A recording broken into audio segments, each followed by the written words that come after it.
Hello every one. 2024 റീസെൻ്റായിട്ട് പുറത്തിറങ്ങിയ super star Rajinikanth അഭിനയിച്ച thriller സിനിമയായ Lal സലാം എന്ന സിനിമയാണ് ഇന്ന് നമ്മൾ കാണാൻ പോകുന്നത്. നേരെ വീഡിയോയിലേക്ക് പോവാം. So once again it's me, welcome back to movie Mantra Malayalam. ഈ സിനിമയുടെ തുടക്കത്തിൽ 1993 കാലഘട്ടത്തിൽ നടക്കുന്ന കഥയാണ്.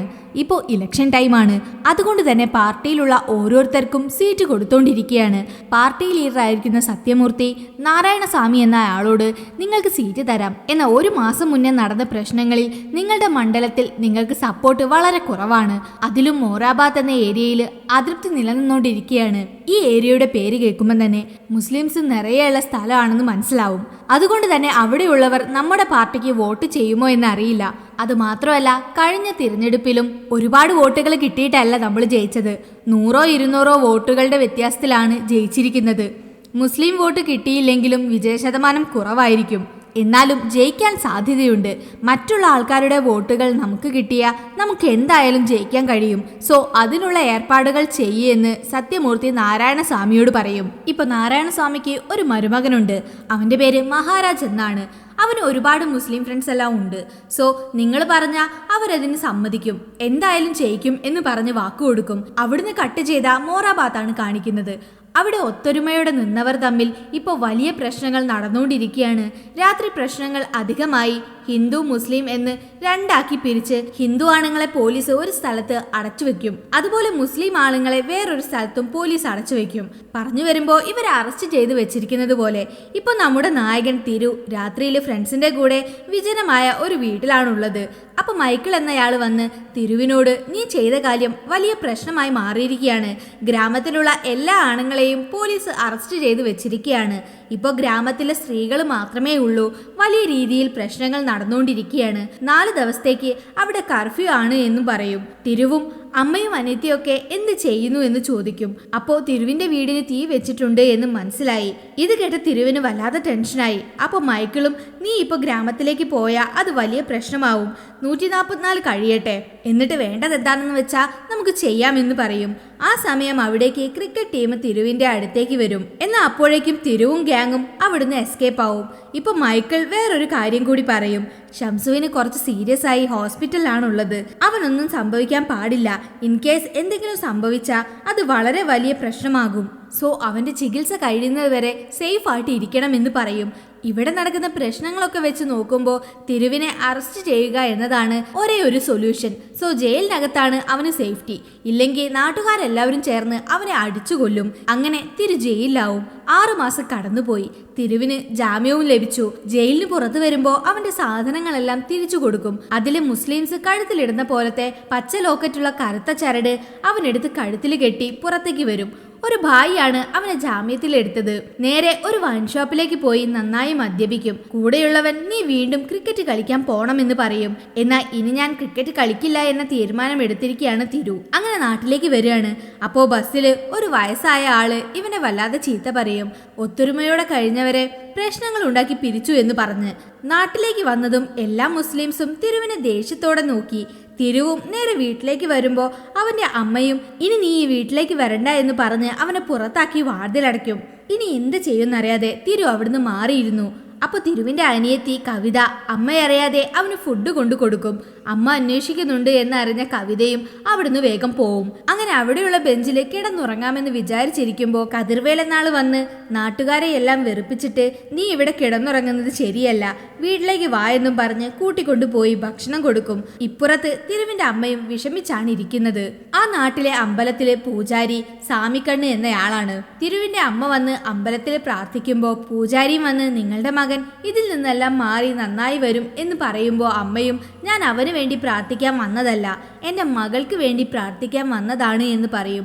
അതിന് പൂജാരിയും നിങ്ങളെക്കുറിച്ച് എനിക്ക് നന്നായി അറിയാം, ഒരിക്കൽ നിങ്ങളുടെ മകൻ ഈ നാടിന് തന്നെ അഭിമാനമായി മാറും, ഇത് സത്യമാണ് എന്ന് പറയും. ഇവിടെ തിരുവിന് ഒരു കാമുകിയുണ്ട്. അവളുടെ പേര് നന്ദിനി. തിരുനേരെ നന്ദിനിയെ പോയി കാണും. നന്ദിനിയും ജയിലിലൊക്കെ പോയി വന്ന് നിന്നെ എങ്ങനെ പ്രേമിക്കാനാണെന്ന് പറഞ്ഞ് മോശമായിട്ട് സംസാരിക്കും. എന്നാൽ അവളുടെ മനസ്സിൽ അവനോട് ഇഷ്ടമുണ്ട് താനും. അതിനുശേഷം ഇവിടുന്ന് ആരോ മുംബൈയിലേക്ക് കോൾ ചെയ്ത് തിരുവിന്റെ ജാമ്യത്തെക്കുറിച്ചെല്ലാം സംസാരിക്കും. നൈറ്റ് തിരു ഒറ്റയ്ക്ക് കിടക്കുമ്പോൾ അവന് പഴയ ഓരോ ഓർമ്മകൾ വരും. ഇപ്പോൾ ഒരു ഫ്ലാഷ് ബാക്ക്. ആ നാട്ടിൽ ഒരു ക്രിക്കറ്റ് മാച്ച് നടന്നുകൊണ്ടിരിക്കുകയാണ്. ഇത് വെച്ച് ബെറ്റിംഗ് നടന്നുകൊണ്ടിരിക്കുന്നുണ്ട്. ഇപ്പോൾ ഈ നാടിനെ കുറിച്ച് പറയുന്നതിന് മുൻപ് ഈ ടീമിനെ കുറിച്ച് പറയാം. ആ നാട്ടിലെ ക്രിക്കറ്റ് ടീമിന്റെ പേര് 3 സ്റ്റാർസ്. ഈ ടീം ആരംഭിച്ചിട്ട് 3 വർഷമായി. ഈ ടീമിന്റെ ബെസ്റ്റ് പ്ലെയർ തിരുവാണ്. കൂടെയുള്ള മുസ്ലിം പ്ലെയേഴ്സിനെല്ലാം ഇവനോടൊരു ദേഷ്യമുണ്ട്. എന്നാലും 3 സ്റ്റാർസ് എവിടെ കളിക്കാൻ ഇറങ്ങിയാലും ജയം ഉറപ്പാണ്. ഇപ്പൊ മണി എന്നയാൾ ആ ടീമിനെ പിരിച്ച് ഹിന്ദു പ്ലെയേഴ്സിനെ മാത്രം കൂട്ടിക്കൊണ്ടുവന്ന് MCC എന്ന പേരിട്ട് ഒരു ടീം ഫോം ചെയ്തു. MCC ഫോം ചെയ്തതിന് ശേഷം എല്ലാ മാച്ചിലും MCC ആയിരുന്നു വിജയിച്ചു പോകുന്നത്. കാരണം MCCയുടെ ക്യാപ്റ്റൻ തിരുവാണ്. ഈ 2 ടീമിനെയും പിരിച്ചതിന് പിന്നിലായി വലിയൊരു ബിസിനസ് ഡീലുണ്ട്. ഈ മണി എല്ലാ മാച്ചും ബെറ്റ് വെച്ചാണ് നടത്തുന്നത്. സോ എല്ലാവരും പണം വെച്ച് ബെറ്റ് വെക്കും. അതിൽ നിന്ന് പണം ഉണ്ടാക്കാമെന്ന് കരുതി. ഇങ്ങനെ ഈ ടീമിൽ പിരിച്ചതില് മഹാരാജും കാരണമാണ്. രാഷ്ട്രീയത്തിന് വേണ്ടിയാണ് ഇങ്ങനെ ചെയ്തത്. എപ്പോൾ മാച്ച് നടന്നാലും ഇന്ത്യ വേഴ്സസ് പാകിസ്ഥാൻ എന്ന പോലെയാണ് മാച്ച് നടക്കാറ്. എന്നിട്ട് 2 ടീമിനെയും തമ്മിലടുപ്പിച്ച് ഇവന്മാര് കാശുണ്ടാക്കും. ഇപ്പോഴും മാച്ച് നടന്നതിൽ MCC ആണ് ജയിച്ചത്. അവിടുന്ന് കട്ട് ചെയ്താ പിന്നെ കാണിക്കുന്നത് ബോംബെ ആണ്. അതായത് ഇപ്പോഴത്തെ മുംബൈ. അവിടെ ഷംസുദ്ദീൻ എന്ന വേറൊരു നായകരെ കാണിക്കും. അവനൊരു സിൻഡിക്കേറ്റ് മീറ്റിംഗിലാണ് ഉള്ളത്. ഈ സിൻഡിക്കേറ്റ് ഫിക്സ് ചെയ്യുന്നതാണ് റേറ്റ് എന്ന രീതിയിൽ സംസാരിക്കുമ്പോൾ ഓപ്പോസിറ്റിൽ നിൽക്കുന്നവർ അത് സമ്മതിക്കില്ല. സോ ഇത് ഒരു വാക്കേറ്റമായി മാറും. അപ്പോൾ മൊയ്തീൻ ഭായിയെ വിളിക്കുക എന്ന് പറയുമ്പോൾ ഷംസുദ്ദീനും ഇതുപോലുള്ള ചെറിയ കാര്യങ്ങളൊന്നും മൊയ്തീൻ ഭായ് വരില്ല, ഞാൻ പറയുന്നതാണ് റേറ്റ് എന്ന് പറഞ്ഞിട്ട് പോവും. അപ്പൊ ഷംസുദ്ദീനെ അടിക്കും. തന്റെ ആളിന്റെ മേലെ കൈവച്ച മൊയ്തീൻ വെറുതെ ഇരിക്കില്ലല്ലോ. സോ ഇപ്പൊ മൊയ്തീന്റെ എൻട്രി, ഒരു അടിപൊളി എൻട്രി ഒക്കെ നടത്തി തന്റെ ഒരാളെ അടിക്കാൻ വിടും. എന്നാൽ ഒരു ഘട്ടത്തിൽ അയാൾ വീണതും മൊയ്തീൻ തന്നെ നേരിട്ട് കളത്തിലിറങ്ങും. ഗംഭീരമായൊരു ഫൈറ്റ് നടത്തി സലീം എന്ന ബിസിനസ്മാനെ പോയി കാണും, സംസാരിക്കും. ആക്ച്വലി അവർ ഓവർ റേറ്റ് ആണ് പറഞ്ഞിരിക്കുന്നത്. മൊയ്തീനും സാധനങ്ങൾ ശരിയായ വിലയ്ക്ക് വിൽക്കാൻ പറയും. അത് മാത്രമല്ല ഷംസുദ്ദീൻ വേറെ ആരുമല്ല, മൊയ്തീൻ ഭായിയുടെ മകനാണ്. സോ ഷംസുദ്ദീന്റെ മുഖത്ത് ലൈറ്റായിട്ട് ഒരു മുറിവ് പറ്റിയതും ആരാണ് ഇത് ചെയ്തത് എന്ന് വെച്ചാൽ അവന്റെ കൈ ഒടിക്കാൻ മൊയ്തീൻ ഭായും പറയും. ഈ മൊയ്തീൻ ഭായ് ഒരുപാട് വർഷങ്ങൾക്ക് മുൻപ് തമിഴ്നാട്ടിൽ നിന്നും ബോംബെയിലേക്ക് വന്ന് സെറ്റിലായി ടെക്സ്റ്റൈൽസ് ഫീൽഡിൽ വലിയൊരു ബിസിനസ്മാൻ ആണ്. അയാളുടെ കീഴിൽ ഒരുപാട് പേര് ജോലി ചെയ്യുന്നുണ്ട്. അത്രയ്ക്കും ഹൈ പൊസിഷനിലാണ് മൊയ്തീൻ ഉള്ളത്. ഫാമിലിയാണ് ഇയാൾക്ക് വീക്ക്നെസ്. അതിലും മകനെയാണ് വലിയ ഇഷ്ടം. അത്രയ്ക്ക് ജീവനാണ്. ഷംസുദ്ദീന് ക്രിക്കറ്റിൽ എന്തെങ്കിലുമൊക്കെ നേടണം എന്ന് വലിയ ആഗ്രഹമാണ്. ഷംസുദ്ദീനും നന്നായി ക്രിക്കറ്റ് കളിക്കും. അവനൊരു കോച്ചും ഉണ്ട്. ഈ കോച്ചും ക്രിക്കറ്റ് അസോസിയേഷനിൽ സംസാരിച്ച് രഞ്ജിയിൽ ഷംസുദ്ദീനെ പാർട്ടിസിപ്പേറ്റ് ചെയ്യാനുള്ള എല്ലാ ഏർപ്പാടുകളും ചെയ്യുന്നുണ്ട്. അവിടെയും ഒരുപാട് പൊളിറ്റിക്സ് നടക്കുന്നുണ്ട്. എന്നാൽ അതിനെയെല്ലാം മറികടന്ന് ജോയിൻ ചെയ്യാനുള്ള കാര്യങ്ങൾ ചെയ്യും. അതിനുശേഷം വീട്ടിലെ എല്ലാവരും ഒരുമിച്ചിരുന്ന് ഭക്ഷണം കഴിക്കുമ്പോൾ ഷംസുദ്ദീനെ കല്യാണം കഴിപ്പിക്കണം, ഒരു പെണ്ണ് റെഡി ആയിട്ടുണ്ട് എന്നൊക്കെ സംസാരിക്കും. അതിന് മൊയ്തീനും അവൻ ചെറിയ കുട്ടിയല്ലേ, ഇപ്പൊ എന്തിനാണ് കല്യാണം എന്ന രീതിയിൽ സംസാരിക്കും. അതിന് മൊയ്തീന്റെ ഭാര്യയും നിങ്ങളുടെ കണ്ണില് അവൻ ചെറിയ കുട്ടി, കല്യാണമൊക്കെ അതിൻ്റെതായ പ്രായത്തിൽ നടക്കണമെന്ന് പറയും. ഷംസുദ്ദീൻ വന്നതും ആർക്കാണ് കല്യാണം എന്ന് ഒന്നും അറിയാത്ത രീതിയിൽ ചോദിക്കും. അതിനവന്റെ അമ്മയും നിന്റെ വാപ്പയ്ക്കാണ് കല്യാണം എന്ന് പറയും. മൊയ്തീനും ഞാൻ വെപ്രാളപ്പെട്ട് കല്യാണം കഴിച്ചു, നീയെങ്കിലും ഭംഗിയുള്ള ഒരു പെണ്ണിനെ കല്യാണം കഴിക്കണമെന്ന് അഡ്വൈസ് ചെയ്യും. അങ്ങനെ രസകരമായ കോൺവെർസേഷൻസ് എല്ലാം നടത്തും. എന്നിട്ട് മൊയ്തീൻ ഷംസുദ്ദീനോട് നിന്റെ കല്യാണത്തെക്കുറിച്ചാണ് സംസാരിക്കുന്നത് എന്ന് പറയും. ഷംസുദ്ദീനും ഞാൻ ക്രിക്കറ്റിൽ എന്തെങ്കിലും സാധിച്ച ശേഷമേ കല്യാണം കഴിക്കുള്ളൂ എന്ന് പറയും. മൊയ്തീനും മകന് സപ്പോർട്ടായി സംസാരിക്കും. അപ്പോൾ നാട്ടിൽ നിന്ന് MCCക്ക് ഓപ്പോസിറ്റ് ആയിട്ട് ഷംസുദ്ദീനെ കളിക്കാൻ വിളിക്കും. ഷംസുദ്ദീനും നാട്ടിലേക്ക് വന്ന് മാച്ചിൽ കളിക്കും. തിരുവും ഷംസുദ്ദീനും ആദ്യമായിട്ടാണോ നേരിട്ട് കാണുന്നത് എന്ന് ചോദിച്ചാൽ അല്ല. തിരുവിന്റെ അച്ഛനും ഷംസുദ്ദീന്റെ വാപ്പ മൊയ്തീനും ക്ലോസ് ഫ്രണ്ട്സ് ആണ്. 13 വർഷം മുൻപ് മൊയ്തീൻ തിരുവിനെയും ഷംസുദ്ദീനെയും നന്നായി പഠിക്കണമെന്ന് പറഞ്ഞ് ഒരു ഹോസ്റ്റലിൽ കൊണ്ടുപോയി ചേർക്കും. തിരുവിന് ഹോസ്റ്റലിൽ നിൽക്കുന്നത് ഇഷ്ടമല്ല. എന്നാലും മൊയ്തീൻ അവനെ കമ്പല് ചെയ്ത് അവിടെ നിർത്തും. അതുകൊണ്ട് തന്നെ തിരു ഷംസുദ്ദീനെ പിടിച്ച് അടിക്കും. പഞ്ചായത്തായി. ഇപ്പൊ മാച്ച് നടന്നതും അതിൽ 3 സ്റ്റാർ തോറ്റു. ഷംസുദ്ദീന് അത് വല്ലാതെ വിഷമമായി. എല്ലാവരും അവനെ ഇൻസൾട്ട് ചെയ്തു. ഫ്ലാഷ് ബാക്കിന് ശേഷം ഉത്സവത്തിന് ദിവസം കുറിക്കാനായി രാവിലെ തന്നെ എല്ലാവരും ഒത്തുകൂടി. ഇവിടെ എല്ലാ ഗ്രാമങ്ങൾക്കും പങ്കെടുക്കാനായാണ് ഉത്സവം നടത്തുന്നത്. അതുകൊണ്ട് ഓരോ ഗ്രാമക്കാർക്കും ഓരോ ദിവസം എന്ന് പറഞ്ഞ് ദിവസം കുറിക്കും. മോറാബാത്തിന് 4-ാം തീയതി മതി എന്ന് കുറിച്ചു കൊടുക്കും. ഇതെല്ലാം കേട്ട മഹാരാജന് ദേഷ്യം വന്നു. ആ നാട്ടില് 1000 ആളുകളാണ് ഉള്ളത്. അവരെല്ലാവരെയും അംഗീകരിച്ച് ഈ തേര് അവർക്ക് കൊടുക്കണോ, അവരെ ഒഴിവാക്കിക്കൂടെ എന്ന് ചോദിക്കും. അതിന് മാമനും അതൊന്നും ശരിയാവില്ല, നമുക്ക് എല്ലാവരും വേണമെന്ന് പറഞ്ഞ് മഹാരാജനെ സമാധാനിപ്പിക്കും. ഇപ്പൊ കോടതിയില് നാടിന് മൊത്തത്തിൽ കേസ് കൊടുത്തിരിക്കുകയാണ്. കോടതി പരിസരത്ത് വെച്ച് തിരുവിനെ അടിച്ചു കൊല്ലാനുള്ള ശ്രമം നടക്കും. എന്നാൽ തിരുവും ഫൈറ്റ് ചെയ്ത് എസ്കേപ്പ് ആവും. ഇതാരാണ് ചെയ്യാൻ പറഞ്ഞതെന്ന് അന്വേഷിച്ചപ്പോ മൊയ്തീൻ ഭായ് ആണ് ഇത് ചെയ്യിപ്പിച്ചത് എന്ന് പറഞ്ഞ് കുറച്ചു പേര് പോലീസ് സ്റ്റേഷനിൽ സറണ്ടർ ആവും. ഇത് കതിർവേൽ തിരുവിന്റെ അമ്മയുടെ അടുത്ത് വന്ന് പറഞ്ഞപ്പോ തിരുവിന്റെ അമ്മയും മൊയ്തീൻ ചേട്ടൻ അങ്ങനെ ചെയ്യില്ല, എനിക്കറിയാമെന്ന് പറഞ്ഞിട്ട് നേരെ മൊയ്തീന് ഫോൺ ചെയ്യും. മൊയ്തീനും വീട്ടിലില്ല എന്ന് പറയിപ്പിച്ചിട്ട് വേണമെന്ന് വെച്ച് ആ കോള് കട്ട് ചെയ്യിക്കും. ഇപ്പൊ വീണ്ടും ഒരു ഫ്ലാഷ് ബാക്ക്. തിരുവിന്റെ അമ്മ വീട്ടിലെ അവസ്ഥ കൊണ്ട് സ്വർണ്ണമാലയെല്ലാം പണയം വെക്കും. മൊയ്തീനും പണം കൊടുത്ത് ആ സ്വർണം തിരിച്ചെടുപ്പിച്ച് ഒരു വീട് വെച്ചു കൊടുത്ത് തിരുവിനെയും കുടുംബത്തെയും അവിടെ താമസിപ്പിക്കും. അങ്ങനെ ഒരു ദിവസം തിരുവിന്റെ അച്ഛൻ മരിക്കും. ഹിന്ദുസിന്റെ ആചാരം അനുസരിച്ച് മരിച്ചയാളെ ഡാൻസ് എല്ലാം കളിച്ച് വാദ്യങ്ങളെല്ലാം കൊട്ടിയാണ് ശ്മശാനത്തിലേക്ക് കൊണ്ടുപോവുക. എന്നാൽ ഇവര് മുസ്ലിം ഏരിയയിലാണ് താമസിക്കുന്നത്. അതുകൊണ്ട് അവിടെ ഇങ്ങനെ ബഹളം ഉണ്ടാക്കാനൊന്നും പറ്റില്ല എന്ന് അവിടുത്തെ ആൾക്കാർ പറയുമ്പോൾ ഹിന്ദുസും എന്നാ ബോഡി പഴയ വീട്ടിലേക്ക് എടുത്തുകൊണ്ട് പോയി അവിടെ വെച്ച് ശേഷക്രിയകൾ ചെയ്യാമെന്നും പറയും. അപ്പോ മൊയ്തീൻ വരുന്നത് വരെ ഈ ബോഡി എവിടേക്ക് കൊണ്ടുപോകില്ല എന്ന് തിരുവിന്റെ അമ്മയും പറയും. മൊയ്തീനും വന്ന് ഇവിടെ ഹിന്ദുക്കളുടെ വിശ്വാസപ്രകാരമുള്ള ചടങ്ങുകളാണ് നടക്കുക, ഇഷ്ടമുള്ളവർക്ക് നിൽക്കാം, അല്ലാത്തവർക്ക് പോകാമെന്ന് പറയും. അങ്ങനെ ചടങ്ങുകളെല്ലാം നടക്കും. അതിനുശേഷം തിരുവും കവിതയും എൻ്റെയും മക്കളാണ്, അവർക്ക് എന്തെങ്കിലും ഹെൽപ്പ് വേണമെങ്കിൽ ഒരു മടിയും കൂടാതെ ചോദിക്കണം, ഞാൻ നോക്കിക്കോളാം എന്ന് പറഞ്ഞിട്ടാണ് മൊയ്തീൻ ബോംബെക്ക് പോയത്. എന്നാൽ ഇപ്പോൾ വേണമെന്ന് വെച്ച് ഫോൺ കട്ട് ചെയ്യുന്നു. തിരുവും വീട്ടിലേക്ക് വന്ന് ഇനി ഒരു പ്രശ്നത്തിന് പോവില്ല എന്ന് പറഞ്ഞ് സത്യം ചെയ്തു കൊടുത്തതും അമ്മയും അവനെ വീട്ടിൽ കയറ്റും. പിറ്റേന്ന് രാവിലെ പൂജാരി തിരുവിനോട് പുറനാട്ടിലുള്ള അയാളുടെ മകന് ഉത്സവത്തിന് വരണമെന്ന് പറഞ്ഞ് ലെറ്റർ എഴുതാൻ പറയും. അതിനെ എല്ലാവരും ചേർന്ന് ഇയാളെ കളിയാക്കും. അപ്പൊ അയാൾ ഒരു കാര്യം പറയും, ഉത്സവം ദൈവങ്ങൾക്ക് മാത്രമായിട്ട് ആഘോഷിക്കുന്നതല്ല, നാട്ടിലെ എല്ലാ പണിക്കാരും 2 ദിവസം അവരുടെ ജോലിയെല്ലാം മാറ്റിവെച്ച് കുടുംബത്തോടൊപ്പം സന്തോഷമായിട്ട് ഇരിക്കുന്നതിന് വേണ്ടി കൂടിയാണ്. നിങ്ങളെപ്പോലുള്ളവർക്കൊന്നും അത് മനസ്സിലാവില്ല. വേറെ നാട്ടിൽ ജീവിക്കുന്ന എൻ്റെ മകനെയും പേരക്കുട്ടികളെയും ഇങ്ങനെയൊക്കെ എനിക്ക് കാണാൻ കഴിയുള്ളൂ. ഞാൻ ഈ വർഷം മുഴുവൻ കാത്തിരിക്കുന്നത് ഈ 2 ദിവസം അവരെ കാണാലോ എന്ന് കരുതിയാണ് എന്ന് പറയും. അങ്ങനെ നേർച്ചയുണ്ട് വരണമെന്ന് പറഞ്ഞ് കത്തെഴുതും. ഇപ്പോൾ ഉത്സവത്തിന്റെ മുന്നൊരുക്കങ്ങൾ നടന്നുകൊണ്ടിരിക്കുകയാണ്. നാടാകെ സന്തോഷത്തിലാണ്. ഉത്സവം കഴിഞ്ഞതും തിരുപ്പൂരിലുള്ള ഒരു ബനിയൻ കമ്പനിയിൽ ജോലിക്ക് പോകണം എന്ന് തീരുമാനിച്ചിരിക്കുകയാണ് തിരു. ഈ കാര്യം തിരു അവന്റെ കാമുകിയോട് പറയും. ഇത് ഫാമിലിയിലെ എല്ലാവരും അറിയും. അതായത് ഇവരുടെ റിലേറ്റീവാണ് ആ മഹാരാജ്. സോ പരീക്ഷ കഴിഞ്ഞാൽ നിനക്ക് നല്ല കല്യാണാലോചന കൊണ്ടുവരും എന്നൊക്കെ പറയും. ഇപ്പുറത്ത് മഹാരാജൻ ആൾക്കാരെയും കൂട്ടി തിരുവിനെ വന്ന് അടിക്കും. ഗംഭീരമായ ഒരു ഫൈറ്റ് തന്നെ നടക്കും. തിരു മഹാരാജന്റെ കൈയൊടിക്കും. അതിനുശേഷം തിരുവിനെ അറസ്റ്റ് ചെയ്യണമെന്ന് പറഞ്ഞ് വല്ലാതെ പ്രഷർ വന്നതുകൊണ്ട് വേറെ വഴിയില്ലാതെ തിരു വീണ്ടും ജയിലിൽ പോകേണ്ടി വന്നു. അങ്ങനെ ഉത്സവമായി. തേര് വലിക്കാനായി തുടങ്ങുമ്പോൾ മഹാരാജൻ ആളുകളെയും കൂട്ടി വന്ന് ഇത് ഞങ്ങളുടെ തേരാണ് എന്ന് പറഞ്ഞ് തേര് വലിച്ചുകൊണ്ട് പോകാനായി നിൽക്കും.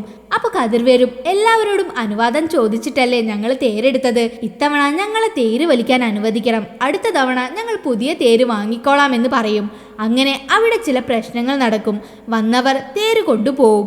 പൂജാരിയുടെ മകനും ജോലിയുണ്ട് എന്ന് പറഞ്ഞ് അവിടുന്ന് പോവും. രാത്രി മൊത്തം ഇതിന്റെ വിഷമത്തിൽ കതിർവേലിരുന്നു. രാവിലെ ആയപ്പോൾ പൂജാരി മരിച്ചുപോയി. തിരുവിന്റെ അമ്മ ഡെഡ് ബോഡിക്ക് മാലയിടാനായി വന്നപ്പോൾ പൂജാരിയുടെ റിലേറ്റീവ്സ് എല്ലാം തിരു കാരണമാണ് ഇങ്ങനെയൊക്കെ സംഭവിച്ചത്, കുറച്ചു നാൾ മുൻപ് അവൻ പ്രശ്നങ്ങളൊന്നും ഉണ്ടാക്കിയിരുന്നില്ലെങ്കിൽ ഈ പ്രശ്നമൊന്നും ഉണ്ടാവില്ലായിരുന്നു എന്ന് കുറ്റപ്പെടുത്തുമ്പോൾ കതിർവേൽ ഇവർക്ക് സപ്പോർട്ടായിട്ട് സംസാരിച്ചു. അപ്പൊ എല്ലാവരും കതിർവേലിനെ എതിർത്ത് സംസാരിക്കാൻ തുടങ്ങി. കതിർവേലിനും ഒന്നും തിരിച്ചു പറയാൻ കഴിഞ്ഞില്ല. അങ്ങനെ തിരു ജയിലിൽ നിന്നും വരും.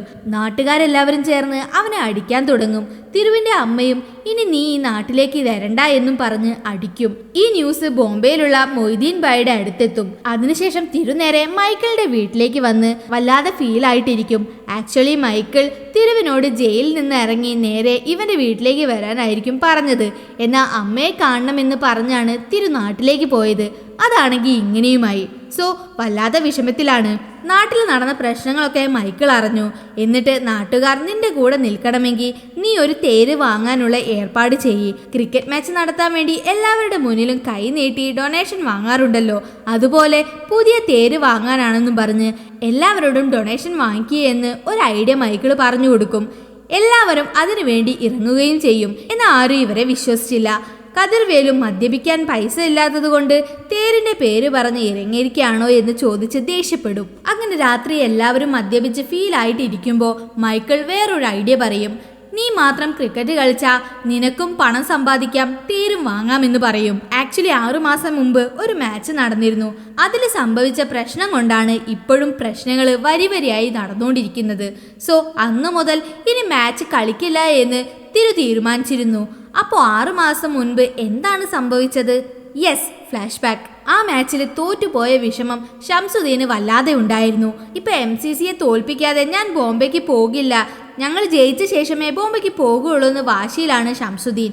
എന്നിട്ടൊരു പ്ലാനും പറയും. സമ്മറിൽ നടക്കാനിരുന്ന ടൂർണമെന്റ് ഇപ്പോൾ നടത്താം, അപ്പോൾ അതിൽ ഞാൻ ജയിച്ച് എനിക്ക് ബോംബെക്കും പോകാമെന്ന് പറയും. ഇപ്പോൾ ബോംബെയിലുള്ള മൊയ്തീൻ ബായിക്ക് ഒരു കോള് വരും. അതിൽ രഞ്ജി ട്രോഫിയിൽ ഷംസുദ്ദീന് സെലക്ട് ആയി എന്ന് പറഞ്ഞതും മൊയ്തീൻ ബായി വല്ലാതെ സന്തോഷിച്ചു. എന്നിട്ട് മൊയ്തീൻ നേരെ ഷംസുദ്ദീനെ കോള് ചെയ്യും. അപ്പോൾ ഷംസുദ്ദീൻ കുറച്ച് വിഷമത്തിലായിരുന്നു സംസാരിച്ചത്. എന്നാലും ആ ടൂർണമെന്റ് കാണാൻ വേണ്ടി മൊയ്തീൻ നാട്ടിലേക്ക് വരും. തിരിച്ചു ഒരുമിച്ച് വരാമെന്നും പ്ലാൻ ചെയ്യും. അങ്ങനെ ഇപ്പോൾ നാട്ടിൽ ഒരു മുസ്ലിം ഫെസ്റ്റിവൽ നടന്നുകൊണ്ടിരിക്കുകയാണ്. എല്ലാവരും മൊയ്തീന് നല്ല ബഹുമാനം കൊടുത്തു. ജാതി മത ഭേദമന്യേ ആ ഫെസ്റ്റിവൽ എല്ലാവരും ചേർന്ന് ആഘോഷമാക്കുകയാണ്. എന്നാൽ ആ സമയത്ത് പോലും മൊയ്തീൻ തിരുവിനെ അന്വേഷിക്കുന്നുണ്ട്. വേണമെന്ന് വെച്ച് തന്നെ തിരു അവിടുന്ന് മാറി ഫ്രണ്ട്സിന്റെ കൂടെയാണുള്ളത്. നെക്സ്റ്റ് ഡേ രാവിലെ ടൂർണമെന്റ് ആണ്. 3 സ്റ്റാർ വേഴ്സസ് MCC. ആ നാട് മൊത്തം ആര് ജയിക്കും എന്ന ടെൻഷനിലാണ്. ബെറ്റിങ്ങും നടക്കുന്നുണ്ട്. മണി ഒരുപാട് പണം MCCയുടെ മേലെ ബെറ്റ് വെച്ചിട്ടുണ്ട്. ആക്ച്വലി ഈ മാച്ച് ഇന്ത്യ വേഴ്സസ് പാകിസ്ഥാൻ എന്ന രീതിയിലാണ് പ്രൊമോട്ട് ചെയ്തുകൊണ്ടിരിക്കുന്നത്. ആ സമയം മൊയ്തീൻ ബായ് ആ നാട്ടിലേക്ക് വരും. കാറിൽ വരുമ്പോൾ തന്നെ ഈ കമന്ററി കേട്ട് വല്ലാതെ അസ്വസ്ഥനായി. അവിടെ മുസ്ലിംസ് ഒരു ഗ്യാങ്ങും ഹിന്ദുസ് ഒരു ഗ്യാങ്ങും എന്ന് പിരിഞ്ഞു നിൽക്കുന്നതും മൊയ്തീന് കാണാൻ സാധിച്ചു. മൊയ്തീൻ നേരെ പൂജാരിയെയും കതിർമേലിനെയും വിളിച്ച് ഇവിടെ എല്ലാവരും ഒത്തൊരുമയോടുകൂടിയല്ലേ ജീവിച്ചിരുന്നത് എന്നും പറഞ്ഞ് കമന്ററെ വിളിച്ച് വഴക്ക് പറയും. അതിനുശേഷം ടോസ് ഇടാൻ മൊയ്തീൻ ഭായിയെ വിളിക്കും. ടീമിന്റെ ക്യാപ്റ്റൻസ് എന്ന നിലയിൽ തിരുവും ഷംസുദ്ദീനും വന്നു നിൽക്കും. അങ്ങനെ മാച്ച് ആരംഭിക്കും. അപ്പോഴാണ് മൊയ്തീൻ ഭായ് ആ കാര്യം ശ്രദ്ധിച്ചത്. മുസ്ലിംസ് ഒരു ടീമായും ഹിന്ദുസ് വേറൊരു ടീമായുമാണ് കളിക്കുന്നത്. ഇത് കണ്ട മൊയ്തീൻ ഭായ് ഷോക്കായി. എന്നിട്ട് കതിർവേലിനോടും പൂജാരിയോടും എന്തിനാ ഇങ്ങനെ പിരിഞ്ഞു നിൽക്കുന്നത്, ഇവിടുത്തെ മുതിർന്നവർ എന്ന രീതിയിൽ നിങ്ങൾ ഇതിനെ ചോദ്യം ചെയ്യാത്തത് എന്താണ് എന്നൊക്കെ മൊയ്തീൻ ചോദിക്കും. അതിനവരും അവർ ചെറിയ കുട്ടികളല്ലേ, നമ്മൾ പറഞ്ഞാൽ കേൾക്കുവോ, പോകെ പോകെ ശരിയായിക്കോളും എന്ന് പറയും. മാച്ച് നടന്നുകൊണ്ടിരിക്കുകയാണ്. ഇതിനിടയിൽ മൊയ്തീന് എന്തോ ഒരു ജോലി വന്നതുകൊണ്ട് അവിടുന്ന് പോവും. മണി MCC തോൽക്കുകയാണെങ്കിൽ പ്രശ്നമുണ്ടാക്കണം എന്ന് പറഞ്ഞ് ആൾക്കാരെ റെഡിയാക്കി നിർത്തിയിട്ടുണ്ട്. കാരണം അയാൾ മുഴുവൻ പണവും ബെറ്റ് വെച്ചിരിക്കുകയാണ്. ഇപ്പുറത്ത് മഹാരാജും ആൾക്കാരെ സെറ്റ് ചെയ്തിട്ടുണ്ട്. അങ്ങനെ മാച്ച് തകൃതിയായി നടക്കും. 2 ബോളിന് 6 റണ്ണ് വേണം. തിരു അടിച്ച ടീം ജയിക്കും. തിരു 6 അടിച്ചതും അത് ക്യാച്ച് ചെയ്തു. സോ MCC തോറ്റു. എന്നാൽ മണി വേണമെന്ന് വെച്ച് ബൗണ്ടറി ലൈൻ മായ്ച്ച് അത് 6 ആണ് എന്നും പറഞ്ഞ് പ്രശ്നമുണ്ടാക്കും. മഹാരാജും ആൾക്കാരെ മുസ്ലിം ഗെറ്റപ്പില് അവിടേക്ക് ഇറക്കും. അങ്ങനെ പ്രശ്നം വല്ലാതെ വഷളാവും. മൈക്കിൽ സൗണ്ട് കേട്ട് ആ നാട്ടുകാരെല്ലാവരും വരും. എല്ലാവരും തമ്മിൽ പ്രശ്നമുണ്ടാവും. ആ ഗ്യാപ്പില് തിരുവും ഷംസുദ്ദീനും തമ്മിൽ പ്രശ്നമാവും. സ്റ്റമ്പ് കൊണ്ട് തിരു ഷംസുദ്ദീന്റെ കയ്യിലടിച്ചതും കൈ മുറിഞ്ഞ് ചോര വരാൻ തുടങ്ങി. അതുപോലെ അവിടെ ഉണ്ടായിരുന്ന കമ്പിവേലി ഷംസുദ്ദീന്റെ കയ്യിലും ചുറ്റിയിരുന്നു. ഇത് കണ്ട മഹാരാജും തിരു ഷംസുദ്ദീന്റെ കൈ ഒടിച്ചു എന്ന് പറഞ്ഞ് വലിയ പ്രശ്നമാക്കി. തിരു ഒളിവിൽ പോവുകയും ചെയ്തു. ഷംസുദ്ദീനെ മഹാരാജ് ഹോസ്പിറ്റലിലേക്ക് കൊണ്ടുപോകും. മൊയ്തീനും അവിടേക്ക് എത്തും. കയ്യിലെ ഞരമ്പ് കട്ടായതുകൊണ്ട് ഇവിടെ ലോക്കൽ ഹോസ്പിറ്റലിൽ അതിനുള്ള ഫെസിലിറ്റീസ് ഇല്ലാത്തതുകൊണ്ട് എത്രയും പെട്ടെന്ന് ടൗൺ ഹോസ്പിറ്റലിൽ എത്തിച്ചാൽ മാത്രമേ കൈ തുന്നിച്ചേർക്കാൻ കഴിയുള്ളൂ എന്ന് ഡോക്ടർ പറയും. പെട്ടെന്ന് തന്നെ ടൗൺ ഹോസ്പിറ്റലിലേക്ക് കൊണ്ടുപോകും. എന്നാൽ കൈ കൂട്ടിച്ചേർക്കാൻ കഴിഞ്ഞില്ല. കൈ മുറിച്ച് മാറ്റിയാലേ ഷംസുദ്ദീന്റെ ജീവനെങ്കിലും രക്ഷിക്കാൻ കഴിയുള്ളൂ എന്ന് പറയും. ഇപ്പുറത്ത് നാട്ടില് മഹാരാജ് ആൾക്കാരെ ഇറക്കി പ്രശ്നങ്ങൾ ഉണ്ടാക്കിക്കൊണ്ടിരിക്കുകയാണ്. ഇതാണ് സിനിമയുടെ തുടക്കത്തിൽ കണ്ടത്.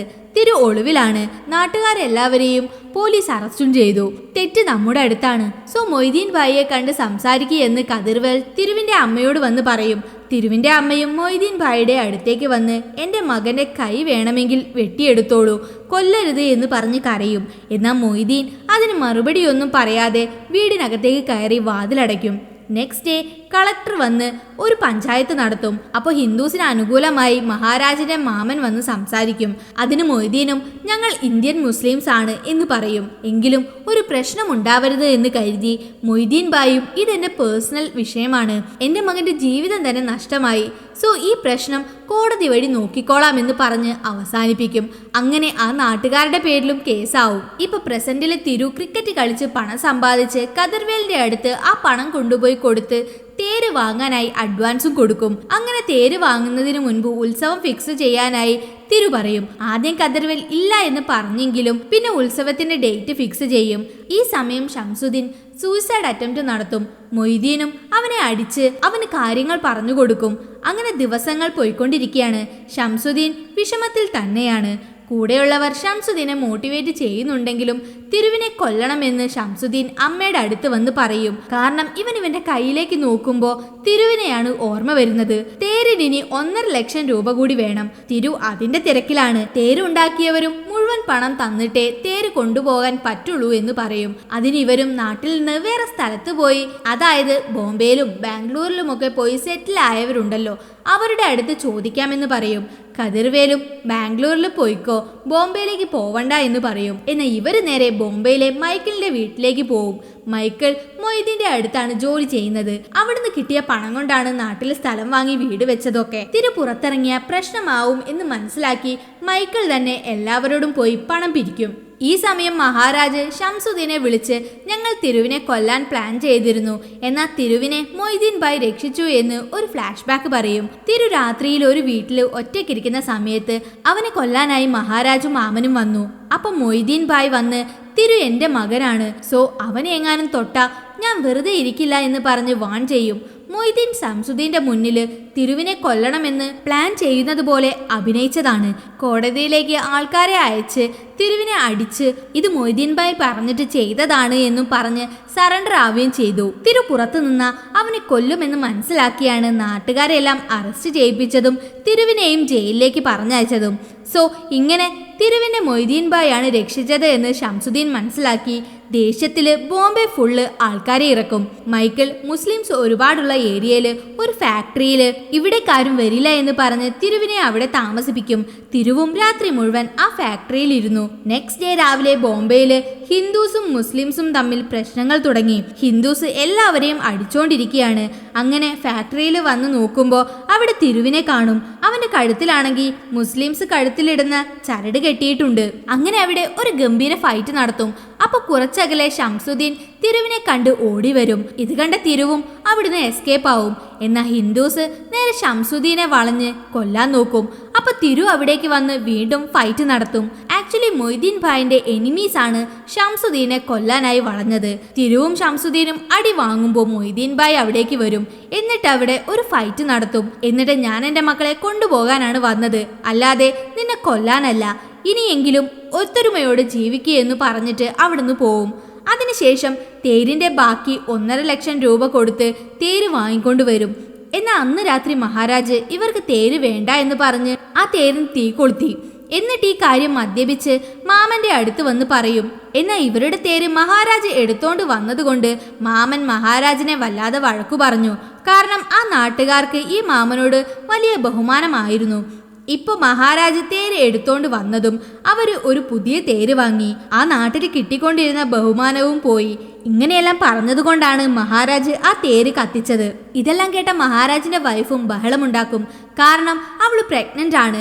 ഇതിനു മുമ്പും പ്രഗ്നന്റ് ആയിട്ട് അബോർഷൻ ആയിട്ടുണ്ടായിരുന്നു. സോ ഈ കുഞ്ഞുണ്ടായപ്പോഴും ഇങ്ങനെ ഒരു പാപം ചെയ്തത് എന്തിനാണെന്നും പറഞ്ഞ് പോലീസിൽ ചെന്ന് പറയും. അത് മാത്രമല്ല ഷംസുദ്ദീന് ഞരമ്പ് കട്ടായിരുന്നല്ലോ, അത് തിരു അടിച്ചത് കൊണ്ട് കട്ടായതല്ല. ഹോസ്പിറ്റലിൽ പോകുന്ന വഴിക്ക് മഹാരാജ് ആ ഇരുമ്പ് കമ്പി മുറുക്കി കട്ട് ചെയ്തതാണ്.